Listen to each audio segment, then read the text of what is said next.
Сәлем қыздар, сіздермен бүгін өте керемет йогуртовый пирог жасайтын боламыз. Міндетті түрде видеоны соңына дейін көріп, маған тіркеліп жасап көріңіздер.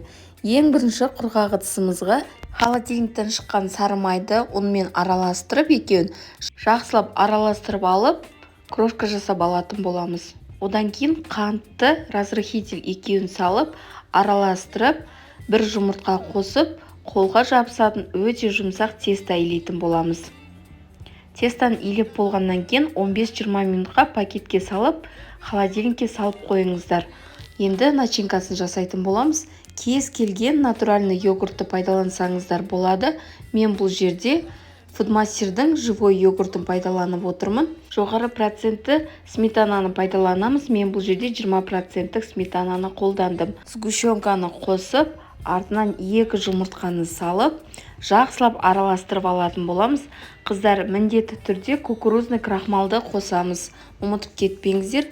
Енді барлығын однородный масса болғанша венчиктің немесе вилканың көмегімен араластырып аламыз. Ешқандай миксермен араластырудың қажеті жоқ. Тез дайын болады начинкасы. Холодильниктен шыққан тестаны алып, кішкене ұн сеуіп жеріп, жұқартып жайып алатын боламыз. Қатты жұқа қылып жаюдың қажеті жоқ. Формаға салғанда кішкене жұқа болуы қажет.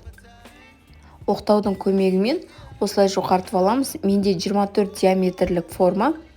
Начинкамызды құйып, қызып тұрған пешімізде 170-180 градуста 30-35 минутта пісіріп аламыз.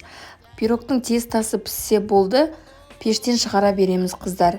Пирогты бөлме температурасында 2 сағаттай суытып, содан кейін формасынан шешіп, холодильникқа 2-3 сағатқа салып қоямыз.